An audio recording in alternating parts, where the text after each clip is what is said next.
गिरिवरधारी यशोदनंदन ब्रज जन रंजन यशोदनंदन ब्रज जन रंजन यमुना तीरा वनचारी यमुना तीरा वनचारी जय राधा माधव कुंज विहारी जय राधा माधव कुंज विहारी जय गोपीचन वल्लभा गिरिवरधारी जय गोपीचन वल्लभा गिरिवरधारी यशोदानंदन ब्रज जन रंजन यशोदानंदन ब्रज जन रंजन यमुना तीरा वनचारी यमुना तीरा वनचारी राधा माधव कुंज विहारी हरे कृष्ण कृष्ण कृष्ण हरे हरे हरे राम राम राम राम हरे हरे हरे कृष्ण कृष्ण कृष्ण हरे हरे हरे राम राम राम राम हरे हरे हरे कृष्ण कृष्ण कृष्ण हरे हरे हरे राम राम राम राम हरे हरे हरे कृष्ण कृष्ण कृष्ण हरे हरे हरे राम राम राम राम हरे हरे हरे कृष्ण कृष्ण कृष्ण हरे हरे हरे राम राम राम हरे हरे हरे कृष्ण कृष्ण कृष्ण हरे हरे हरे राम राम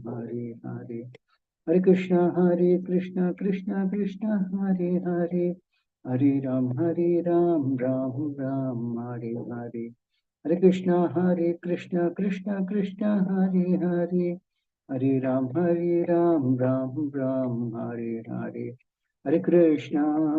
हरे कृष्ण कृष्ण कृष्ण हरे हरे हरे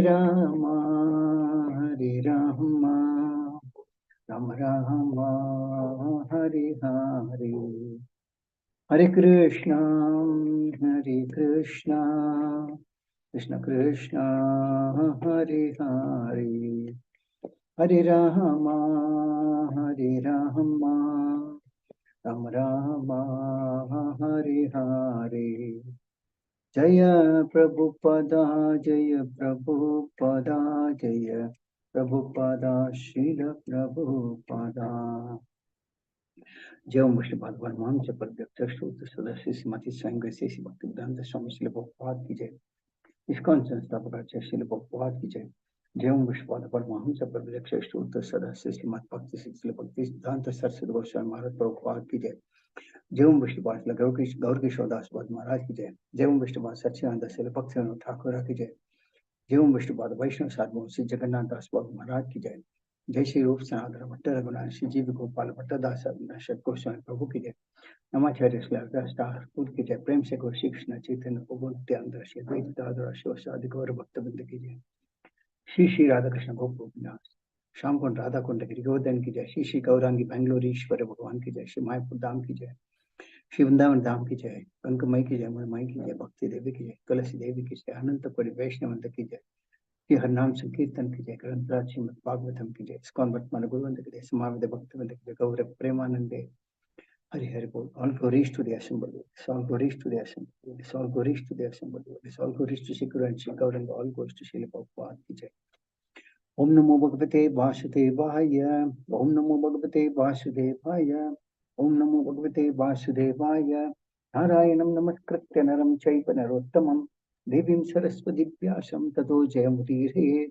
नष्टप्रायेषु पत्रेषु नित्यं भागवतसेवया Bhagwati उत्तमश्लोके भक्तिर्भवति नैष्टिः. Hare Krishna. So welcome you all to the Srimad Bhagavatam Friday morning class. Today we are discussing from Srimad Bhagavatam, Canto 4, text 8 and text 9. We read text number 8 first. Pranishanamritam drishtva nam srishyat tad anadritah uvachavamam chakshudbhyam abhivikshya dahandiva. Pranishanamritam drishtva nam srishyat tad anadritah uvachavamam chakshudbhyam abhivikshya dahandiva. Pranishanamritam मृतं दृष्ट्वा नामृष्यत् तद् अनादृतः उवाच वामं चक्षुभ्याम् अभिविक्ष्य दहन्निव. Translation Srila Prabhupada ki jai. Before taking his seat, however, Daksha was very much offended to see Lord Shiva sitting and not showing him any respect. At that time, Daksha became greatly angry and his eyes glowing, he began to speak very strongly against Lord Shiva. Srila Prabhupada ki jai. Lord Shiva, being the son-in-law of Daksha, was expected to show his father-in-law respect by standing with others.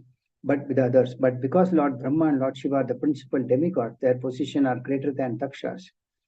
Daksha, however, could not tolerate this, and he took it as an insult by his son-in-law. Previously, also, he was not very much satisfied with Lord Shiva, for Shiva looked very poor and was niggardly in dress. Text number 9. श्रूयतां ब्रह्मऋषयो मे सहदेवा सवहाग्नयः साधूनां ब्रुवतो वृत्तं नैनानां न च मत्सरात्. Translation Srila Prabhupada ki jai.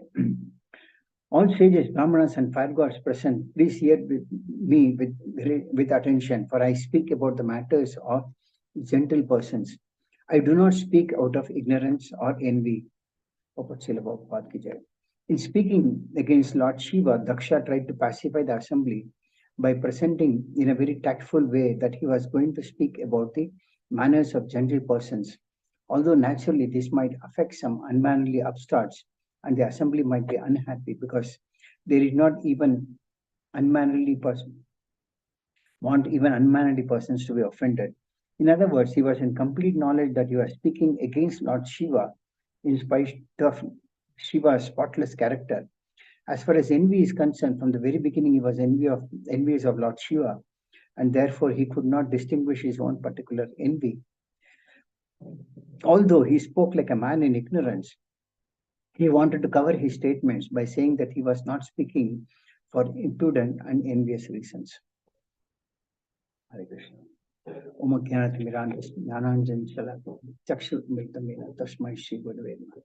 Shri Chaitanya Manopishtam Stapitam Etam Vena Bhutale Swayam Rupakadamahyam Dharati Siva Padantikam Vandeham Shri Guru Shindra Padakamalam Shri Guru Vaishnavamscha Shri Rupam Sakrajatam Sagana Raghunathantam Tams Jeevam Sadvaitam Savadutam Parijana Saitam Krishna Chaitanya Devam Shri Radha Krishna Pada Sagana Lalita Shri Vishakantilamscha Ye Krishna Karuna Sinto Dinabandho Jagatpate Gopisha Gopika Kanta Radha Kanta Namaste Taptakancha Gaurani Radhe Vindavneshwari Vrishabhanishte Devi Pranamami Haripriye Anchakalputrabhyasya Kapasnubhyasya Patitanam Pavnebhyo Vaishnavebhyo Namo Namaha. Jai Shri Krishna Chaitanya Prabhu Nityananda Shri Advaita Sivasadi Gaur Bhakta Vrinda. Hare Krishna Krishna Krishna Hare Hare Hare Rama Rama Rama Hare Hare. Moham Karoti Vacharam Mungam Bande Digam Padamaham Bande Shigram Dhentarnam Parmandam Shri Chaitanya Sharam.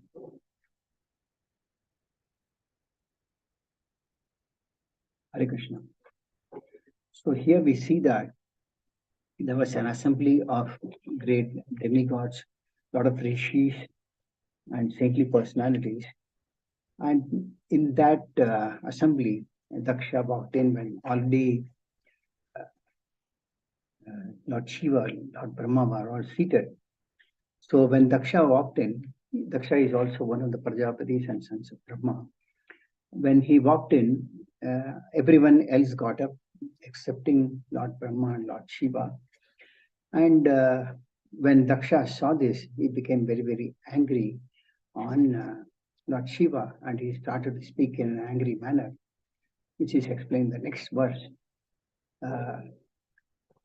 So Daksha was already not satisfied with Lord Shiva, because Lord Shiva, he thought is younger than him. He thought that Lord Shiva was younger than him because Shiva was his son-in-law.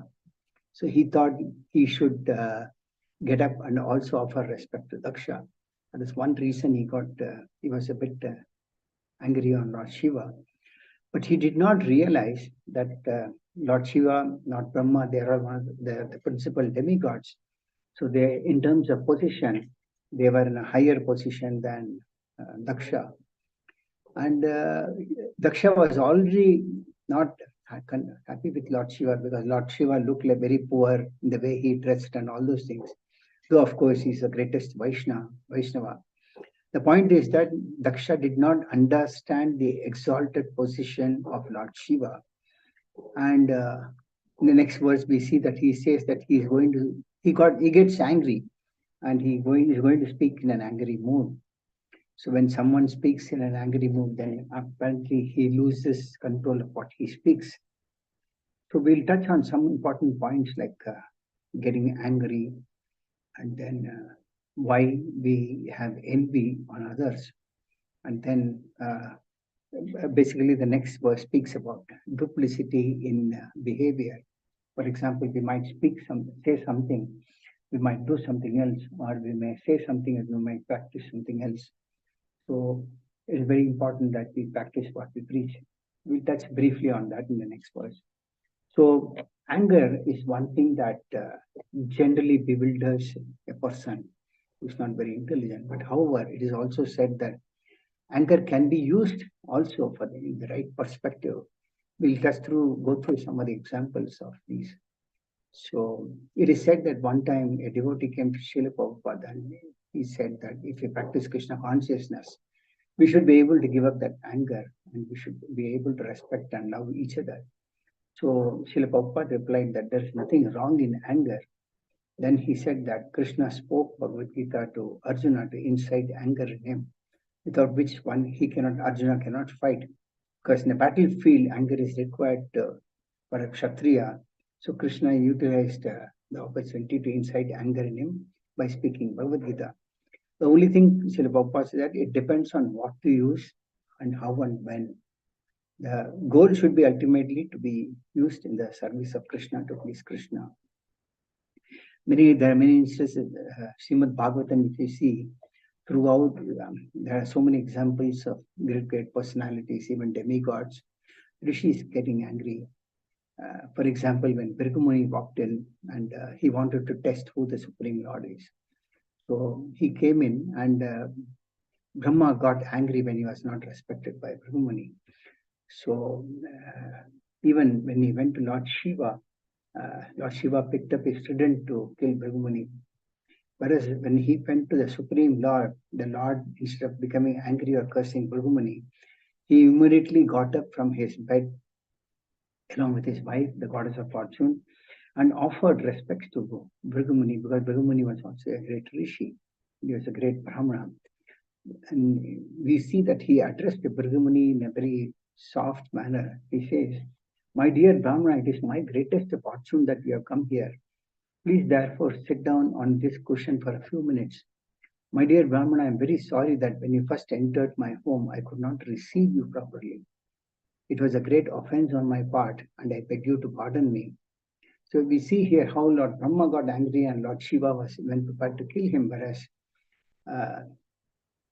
Lord Vishnu got up and pacified him. In fact, he goes on Vishnu in fact admits that it was this offense that he could not receive him properly.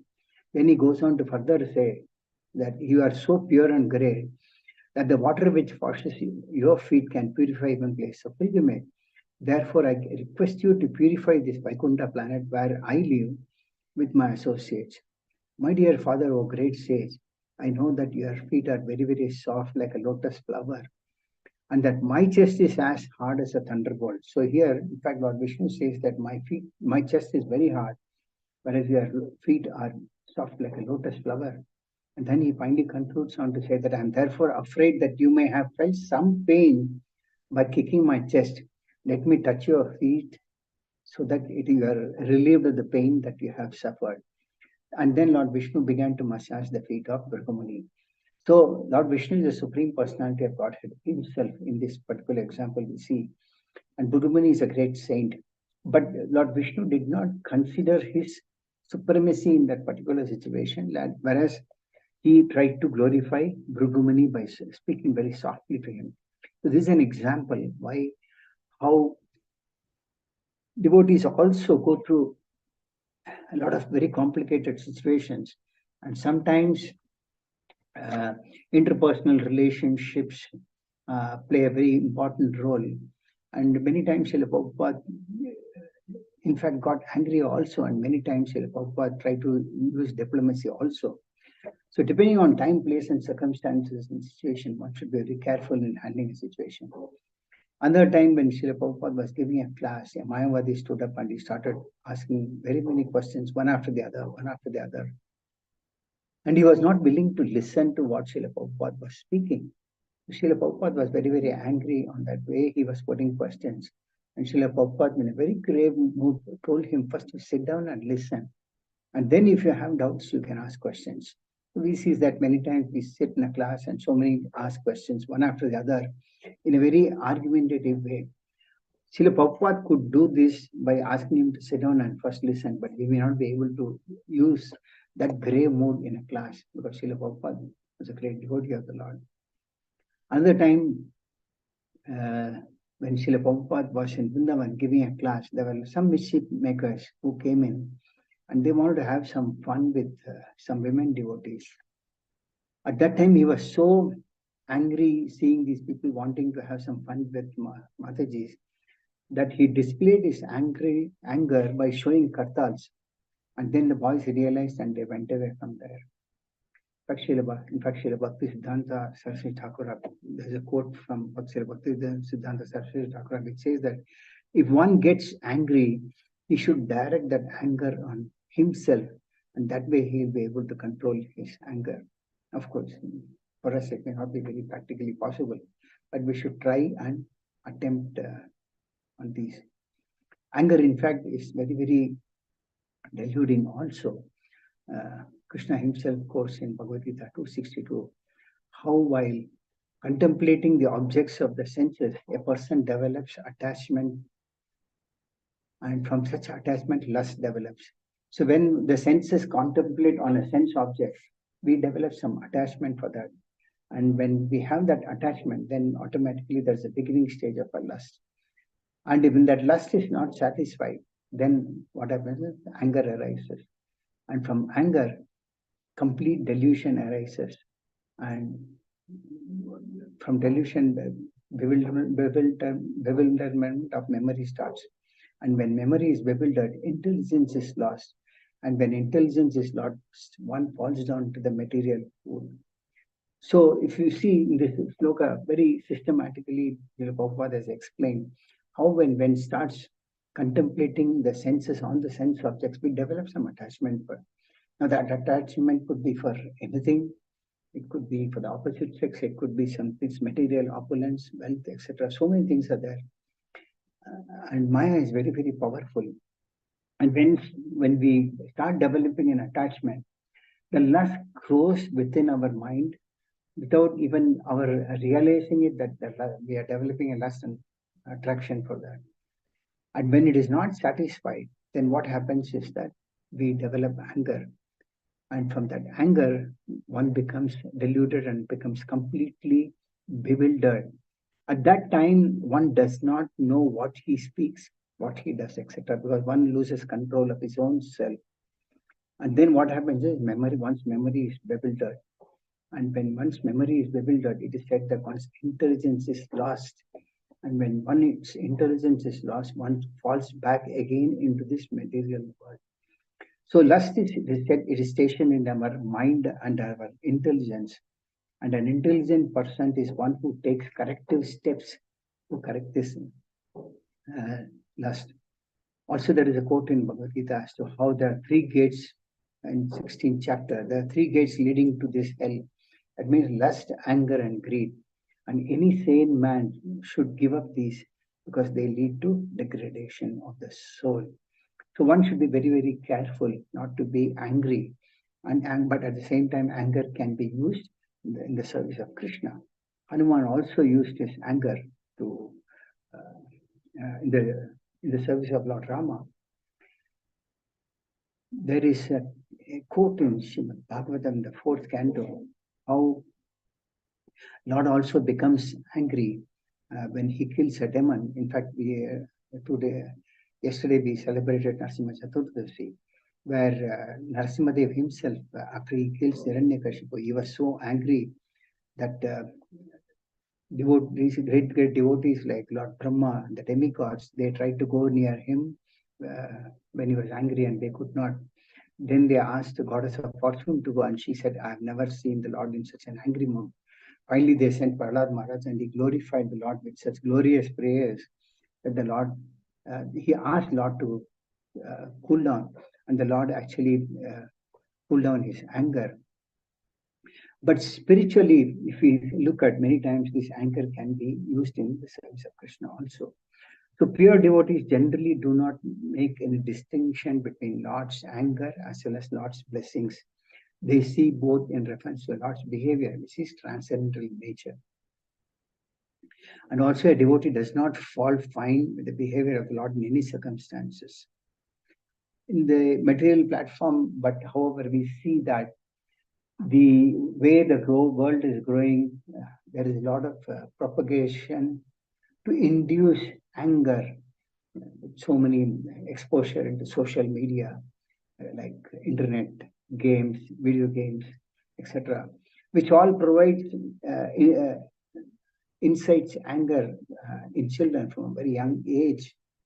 So what happens is when they grow up, then it becomes very difficult for them to control that anger.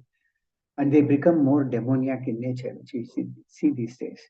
But if one tries to take up the process of Krishna consciousness, definitely it cleanses one's heart, and lust, anger, all these things can also be washed away. There is also an example in the 4th canto of Srimad Bhagavatam as to how the Parchetas, they went under deep waters to perform tapasya for many thousands of years. And when they came out from the waters of the sea, they saw that a lot of trees have grown all around the land. Very, very huge trees have grown. And they thought it was obstructing their path to go to the heavenly planets. The trees had covered the entire surface of the earth. So they also became very, very angry. And then they started to burn the trees to ashes. And then they were ordered by the Supreme Personality of Godhead itself to curtail their anger. And they also got angry because there was not sufficient food grains in the world, and everything was covered by these trees. So when they became angry, they started to devastate everything, just like Lord Shiva emits fire from his mouth due to anger. So the Parchetas later on, they were consoled by Lord Brahma, and they pacified them with nice, beautiful, soft words of logic. And we see Lord Rama getting angry when he was trying to cross over to the Sri Lanka. He was wanting to cross the ocean, and then when the ocean did not give way, Lord got angry. Then at one point of time, when he was trying to pick up his bow and arrow to send Brahmastra, then the ocean pleaded. He said that you can construct a bridge and cross over to the Sri Lanka. So this way, anger can be utilized in the service of the Lord for a higher purpose also. Now, the second important point that in this sloka is about envy. Daksha was very, very envious of Lord Shiva. One thing was on age, he saw Shiva to be his son-in-law. So he thought that Lord Shiva is being younger than him. So he should offer respect to Daksha by standing up. But Lord Shiva's position and Brahma's position was very high because they were the principal demigods. Lord Shiva is in charge of the mode of ignorance. And he himself does not dress up so very nicely or attractively, but is one of the greatest of the Vaishnavas. Daksha did not understand this great position of Lord Shiva. So he was envious of Lord Shiva because he was Lord Shiva married his daughter Sati based on the instructions given by Lord Brahma. So on one side, he was already having that mind in his mind, the envy towards Lord Shiva. And then what happens is that because Lord Shiva was not dressed properly, he did not understand the reason for Lord Shiva. So many times we see amongst devotees also, devotees become envious of the other living entities, which is not very healthy. But how the material world is such that life is built only on envy, driven by competition. We see so much of competition these days. The world is driven only by competition, whether it may be race against arms, race against wealth, race against opulence, race against beauty. So many other competitions are there. And right from a child, people are incited only for competition, which results in envy. But for a spiritualist, envy is a very big impediment in the path of progress of his spiritual life. The philosophy in the material world is I live, you die. Whereas the spiritual understanding is that whatever Krishna has given to me is as per my karma. And if someone is more opulent than me, it is his karma. And if spiritually someone is more elevated than me, we should try to learn from him. Everybody has got their own strengths and weaknesses. So we try to learn from others what good qualities they have and try to apply in our life. And basically, envy is also caused with the desire for sense gratification. So it is said that amongst the equals, there is always rivalry and competition. But mostly this is due to position, power, opulence, reputation, fame, name, fame, etc. We will discuss this in the next sloka as to how they can lead to duplicity. So, but amongst the juniors, there's a tendency to create or to criticize others that also causes envy. So if someone goes on a fault-finding exercise with everybody, then because it is due to envy, but by constantly taking up the process of hearing and chanting and treating that all are equals. In fact, in the lives of God, everything belongs to Krishna, everyone belongs to Krishna. One must try to understand that each one has got their own qualities and characteristics based on their own karmas. So we cannot blame anybody or try to fault finding on them. Everyone is a property of Krishna. Rather, one should try to meditate on Krishna. And somewhere we can pray for others, we can do that also. But by becoming free, then one becomes, everyone can, free from envy, one can treat everyone as a friend, and it is easier to become and practice Krishna consciousness. One time somebody asked Srila Prabhupada, how do we cultivate this mood of renunciation and stop this envy? Srila Prabhupada replied that if you worship the 6 Goswamis of Vrindavan, then one can be renounced. And he said, Vrindavan is free from envy. As one means it's a forest. So the Goswamis treated everyone equally. And that's what Krishna also asks us to do. In Bhagavad Gita 5:18, he says, So as a Brahmana, one should see everyone on an equal footing instead of trying to find fault. So this fault-finding exercise starts with envy. There is a nice quote in Srimad Bhagavatam 5th canto where Rishabhadev, he advises, he had 100 sons and Bharat Maharaj was the eldest among them. And when he was going to Vanaprastha, before that he advised his sons. He says, therefore, you should not be like a materialistic and envious men. It was not it was not possible for Bharata to become an envious person because of his devotional service. But the nature of this material world is to induce envy amongst everyone. He says, envy means an intolerance towards others' progress. We may not want to become envious, but one is drawn towards it even unknowingly, and we become envious of others in our nearby surrounding. And then finally, he advises them to serve Bharata by using their intelligence, by which they can become free from envy. So envy is one of the greatest dangers in the progress in one's path in spiritual life. And if we see, there are so many cases. Yes, there's another example. One time during Srila Prabhupada's time, there was one Yamuna Mataji who was cooking for Srila Prabhupada. And Srila Prabhupada asked her, how are you teaching the other devotees also to cook these nice dishes that you're cooking for me? And the other devotees said no. So Srila Prabhupada said, she's teaching. No, Srila Prabhupada, she's not teaching us. Then Srila Prabhupada told her that you should teach all the devotees whatever you know, because that will free you from envy from others.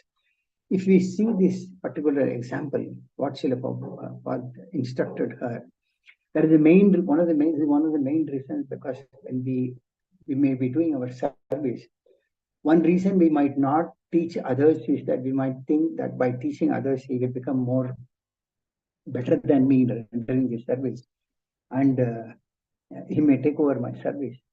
But that is not the actual fact, because the Lord becomes pleased when we teach the science of Krishna consciousness in whatever skills that we have to others. So this was an instruction that Srila Prabhupada gave to this Yamuna Mataji.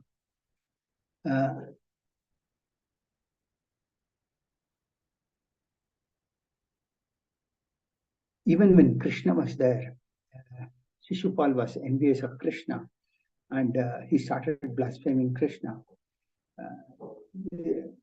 Srila Prabhupada actually used to give example of two schoolgirls. He said that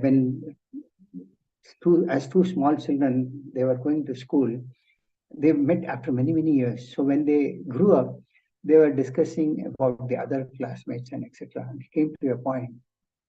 One of them said, what a fool he was, to which a second person replied, oh, he's a court judge.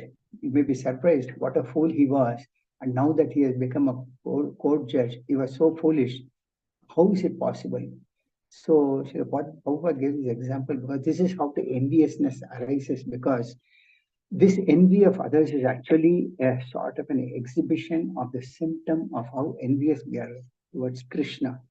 So if we are envious towards Krishna, then that question of fault finding starts by finding fault with others, and we become envious of others. So the very fact that we have come to this material world itself is we have been envious at the Supreme Personality of Godhead at some time or the other because of his opulence or whatever it may be. But then after coming to this material world, again, if we continue this envy, then what happens is that it's a very big impediment for us to progress in spiritual life. Another important point is that false pride.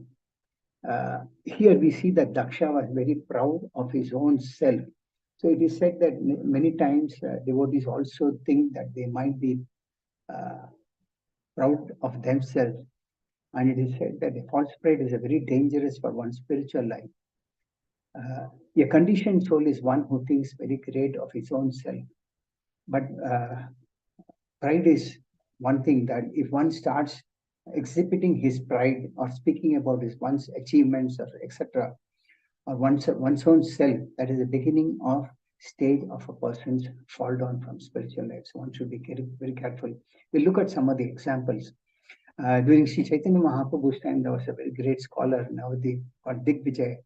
That very fact name that Digvijay means one who can conquer anyone by his philosophical understanding, etc. So he used to come in a very opulent manner, with a lot of horses, elephants, etc. And he was a very staunch devotee of Saraswati Devi. So he got some empowerment from her to speak. But then what happened was that he had received blessings, and he thought that he could defeat anyone by his logic and arguments, etc. And by chance he came to Navadvip, and the way he came, everyone was worried that how he's going to take up the discussions with the residents of Navadvip. So they all informed Chaitanya Mahaprabhu, Gauranga Mahaprabhu, about his arrival. And then that evening, Gauranga Mahaprabhu, Lord Gauranga and Digvijay started discussing. When they started discussing on the glories of Ganges, so Digvijay actually recited so many verses glorifying Ganges. And Chaitanya Mahaprabhu heard all these things for a very long time. And then he started asking, Digvijay started asking the Lord whether the Lord understood everything. The Lord said, yes, I have understood whatever you have told, but then I have some questions. And he started asking some questions about that. And then when he asked these questions to Digvijay, he at that time felt that he did not have a proper answer, and he felt that he was defeated. He did not know that this boy was none other than the Supreme Personality of Godhead himself, and with whom he was arguing on, trying to defeat. So generally, he was always blessed by Saraswati Devi, and he defeated so many scholars. And he was wondering that night, how come this boy has defeated me? And that night, Saraswati Devi appeared in a dream.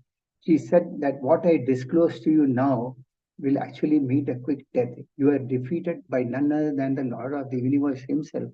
And I am a maidservant at his lotus feet. So although I speak through you in front of him, I myself have no power.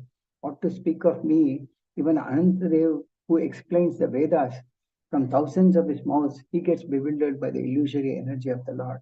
Therefore, go and surrender to him immediately. And then this Digvijay went and got up and immediately ran to Gauranga Mahaprabhu, and he offered his obeisances. The Lord picked him up and then said that even though you defeated me 3 times, still you have maintained my prestige. Gauranga Mahaprabhu said, conquering the world is not the proper use of knowledge. That means one may be very knowledgeable, but then one should not think that he can conquer the universe. Further, he said proper use is to worship the Supreme Personality of Godhead. And when one gives up the body, one cannot take his wealth or reputation up to the time of death. So serve the Lord for the Lord's satisfaction. So when Digvijay heard all these things, he gave up all his opulences, elephants, horses, etc. And he left without any pride. So this way Chaitanya Mahaprabhu defeated the pride of this Digvijay. And then we see also how enviousness can degrade others, or lead one to a situation where he starts finding fault with others, which Daksha had tried to do with Lord Shiva in the next verse. Now here in the 9th verse, Daksha says, please hear me with attention, for I speak about the manners of gentle persons. I do not speak out of ignorance or envy. So here, there is an important point that Srila Prabhupada mentions in the purport. Says that Daksha tried to pacify the assembly, but Daksha was actually angry. He was speaking in an angry mood. So like I mentioned at the beginning of the class, when one gets angry, then he loses control on his own self. So Srila Prabhupada mentioned Daksha tried to pacify the assembly by presenting in a very tactful way that he was going to speak about the manners of a gentle person. In other words, Daksha was going to speak about Lord Shiva in a very pleasant way. And although naturally this might affect those who are sitting in the audience, so Daksha realized that what I'm going to do is going to offend those who are sitting. Some might get offended also. But at the same time, he says, if you see the purport, He was in complete knowledge that he was going to speak against Lord Shiva in spite of Shiva's spotless character. Lord Shiva is one of the greatest Vaishnavas. Vaishnavanam Yatha Shambho. So Daksha realized that he knew that he was going to speak about Lord Shiva. Lord Shiva was basically a person with a spotless character. He's the greatest devotee. There was no question of finding fault with Lord Shiva. So he's going to speak in a way by which he's going to speak about Lord Shiva, though Lord Shiva didn't have anything to do with it. And then Prabhupada says, as far as envy is concerned, from the beginning itself, he was envious of Lord Shiva. Therefore, he could not distinguish his own particular envy. So Daksha reached a stage where he could not identify that envy in himself. So this is what is called duplicity. Duplicity is actually, it is said that when one speaks something, preaches something and practices something, or when one says something and again immediately changes a statement to suit a particular situation or environment, and this is what is called duplicity. It is said that duplicity is a very great impediment in the path of devotional service, and one should try to correct his dealings with in interpersonal relations in a way that it doesn't offend others, because offense is a very great impediment in devotional service. So Daksha, in the way he goes to speak, is actually going to offend, and as we will read these slokas that are coming forth, we'll see how there's a big battle between Lord Shiva's followers and Daksha's followers, and finally so many other unfortunate situations happen, which we'll discuss in the coming verses. So Srila Prabhupada says that simplicity is actually freedom from duplicity. That Srila Prabhupada says that one should be simple, one who practices devotional service should be free from duplicity. Rather, he should practice simplicity. It is a qualification of a Brahmana or a Vaishnava. A Vaishnava automatically acquires all these qualities of a Brahmana. That means one who sincerely practices Krishna consciousness already surpasses this stage, and he should become free from duplicity. In fact, there's a quote in Bhagavad Gita also, from where Srila Prabhupada quote, there cannot be any duplicity in the character of a Vaishnava. So when one comes to the stage of practicing devotional service, one should not have duplicity in his character. There is also a quote in the 11th canto of Srimad Bhagavatam. It says, in a polluted society, the club of duplicity can never bring the peace around found in the society of devotees. That means if in a society of devotees practice duplicity, there can never be peace. Rather, that such duplicity smashes all the doctrines, and devotees may tend to become pseudo devotees. That means those who practice duplicity, they can be considered on the platform of pseudo devotees who practices something based on their whims and fancies. So Bhaktisiddhanta Saraswati Thakur also comments that simplicity is the first qualification of a Vaishnava, whereas duplicity or cunning behavior is a great offense against the principles of devotional service. I repeat again because it's a very powerful quote. It says that simplicity is the first qualification of a Vaishnava, whereas duplicity or cunning behavior is a very great offense against the principles of devotional service. So duplicity is also one way that those who practice this duplicity, it is said that they try to maneuver situations or maneuver people to suit their own advantage, whether they may be right or wrong. And then it's not very healthy in a devotional atmosphere. And Srila Bhaktisiddhanta further quotes that as one advances in Krishna consciousness, one must gradually become disgusted with material attachment, and thus become more and more attached to the service of the Lord. That means this cheating propensity and tendency to speak lies and all comes when we have within us an envy of others, and we want to be in a fault-finding situation always, thinking ill of others. So as one progresses, one should give up these basic attitudes of material attachments and develop attachment to Krishna. If one is not actually detached from material activity, but still proclaims himself to be advanced in devotional service, he is cheating, and no one will be happy to see such a behavior. So one pretends to be a very great devotee, but at the same time, when he goes on with the exercise of fault finding and duplicity, etc., the spiritual atmosphere will not be surcharged or maintained in such an environment. So one should keep away from these cheating propensities.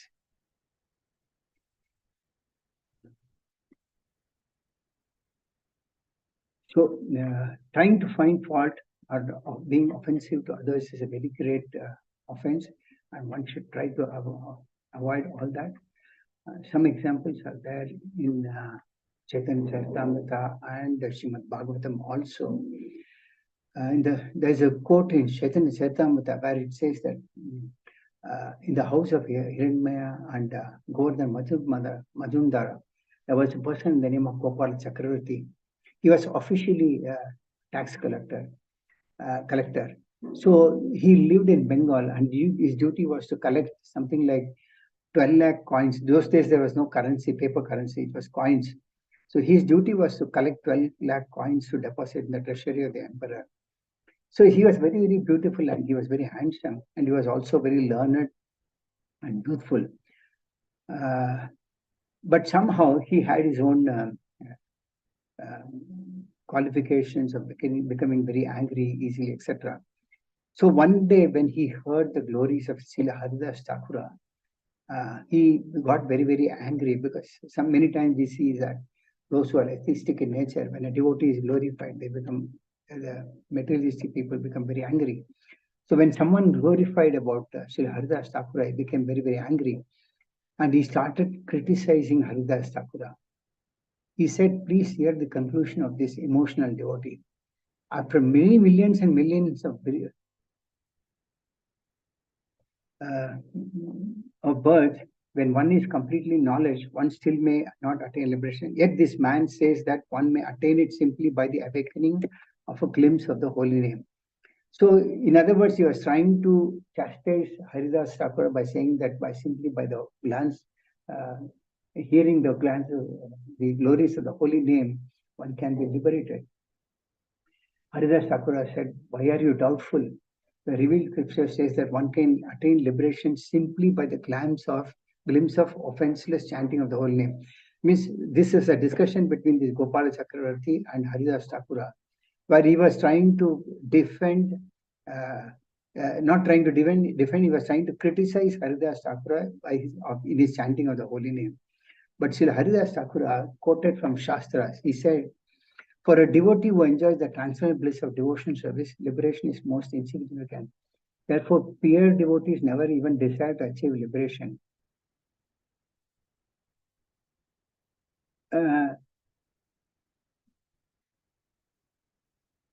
So, to which Gopala Chakravarti actually said, if one is not liberated by Nama Bhasha, that means when one becomes free from offenses, the chanting of the holy name, you may be certain that I shall cut off your nose. That means he challenged Haridas Thakura, if one is not liberated by chanting of the holy name in offenses stage, he will cut off Haridas Thakura's nose. Haridas Thakura accepted the challenge offered by the Gopala Chakravarti, and he said, if by Nama Bhasha liberation is not available, certainly I shall cut off my nose. So all the members of the assembly who they heard this challenge, they all became very greatly agitated. And they got up with making a lot of hue and cry in the assembly. And in fact, this Hiranmaya and Govardhan Majumdara, whose house he was, Gopal Chakri was staying, they chastised this Brahmana tax collector. There was another priest who also chastised this Gopala Chakravarti. He said that you are a foolish logician. What do you know about the glories of devotional service to the Lord? You have insulted Haridas Thakura. So there will be a very dangerous position for you. You should not expect anything auspicious. So then Haridas Thakura left, and these Majumdars, in whose house this Gopal Chakravarti stayed, they kicked him and dismissed him out of his service. So immediately after some time, this Gopala Chakravarti, he developed leprosy and his nose got cut off. So the point is that the Brahmana's toes and fingers were all actually very beautiful. But because of the developing leprosy, all of them, they withered away and got melted away. And seeing this, everyone was astonished. So everyone actually praised the influence of Srila Haridas Thakur as a Vaishnava.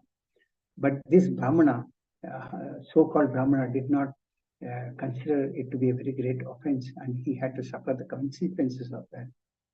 There is a similar example in Srimad Bhagavatam about a quarrel between Durvasa Muni and Maharaj Ambrisha. Durvasa Muni wanted to display his magical wonders. Ambrisha Maharaj was actually once time worshipping the Supreme Personality of Godhead, and he was observing a vow of Dvadasi. So on the day after Ekadasi, he was about to break his fast when Durvasa Muni appeared in this house and became his guest. Somehow, Ambrish Maharaj wanted to break that fast because he was also a great devotee of the Lord. He received Durvasa Muni after his invitation, and after accepting Durvasa Muni wanted to be a guest in Ambrish Maharaj, which he accepted. But when Durvasa Muni went along with the other sages and came back, by the time Ambrish Maharaj was in Samadhi, and it was time for him to break the fast. So, since he was running short of time, he drank a very little water to break that fast, based on the Shastras. But Durvasa Muni, out of his mystic power, could understand that this has happened. He became very, very angry. When he returned to Ambrish Maharaja, he was very, very angry on him. And finally, he started chastising Ambrish Maharaj to the extent, and finally, when Ambrish Maharaj was not satisfied, he created from his hair a demon appearing like a fire of death.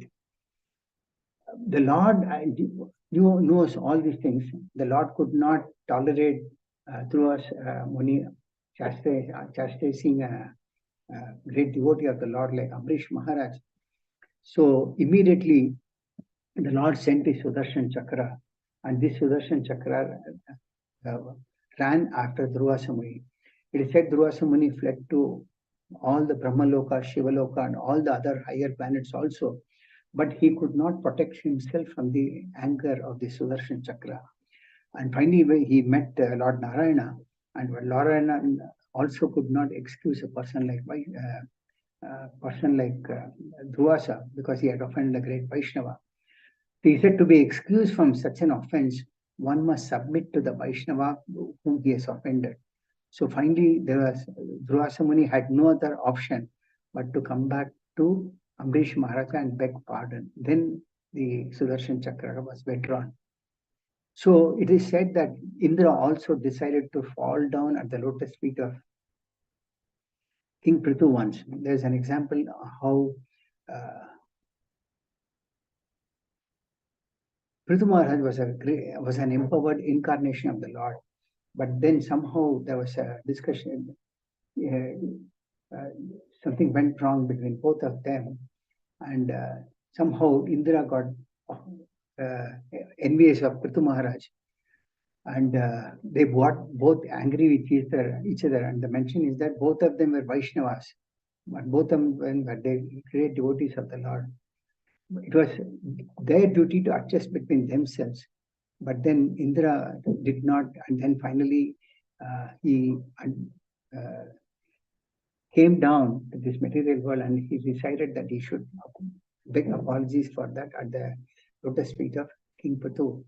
So they said that Vaishnavas should be very careful in their dealings with each other in a way that they don't offend and make offenses and suffer consequences like the examples that have been narrated so far. So with this, I conclude the class for the day. And as we will see in future, in the next sloka, how Daksha had to pay a very heavy price for offending Lord Shiva. So with this, I conclude the class for the day. Any questions or any comments that you have the next 1 or 2 minutes? Prabhu, Hare Krishna, Prabhu, Dandavats, Prabhu. Very nice explanation on various things, Prabhu. The most hitting hard thing in today's class was about simplicity and duplicity. So if one is simple, then he will not be duplicit. Is something that was take home for me. Just a quick question. Daksha was a Prajapati. He was also a great devotee. Is that correct? Yes. So is it that this was more to, be a pastime of the Lord to show us that these things can hit us? That is where Daksha became envious of Lord Shiva, or is there any other reason? Okay. The answer to this is that in Srimad Bhagavatam, we see many examples where even demons are great devotees of the Lord who have appeared to perform some pastimes like Hiranyakashipu and Hiranyaksha. They were dopekeepers in Vaikuntha, but they came to this material world to perform the desire. The Lord wanted to relish Virya Rasa. So they came here and the Lord sent them to so that they could satisfy the Lord Virya Rasa. So our Acharya has explained that the examples that are given in Srimad Bhagavatam are mostly examples where the devotees are utilized to to teach conditioned souls like us. So Daksha is also a great Prajapati from whom the whole Praja emanates. So one of the reply that was given is that these examples are given for us to understand that it takes no time for us also to fall down. So Daksha also gets affected, his head is cut off, and then I'm not dwelling into the pastime. So these pastimes are given to show that we should be very careful in our interpersonal relationships, try to avoid environment of duplicity, etc. Daksha is also a great devotee of the Lord. And we'll see that later on, Daksha also apologizes and he reaches a stage, he glorifies Lord Shiva. So that process of transformation, I'm not detailing into that, but then we should understand how to be careful in an environment of duplicity. Got it, Prabhu. Thank you very much for clarifying that. Did I answer your question, Prabhu? Yes, Prabhu. Thank you very much. Thank you, Prabhu. Anybody else? Any other questions?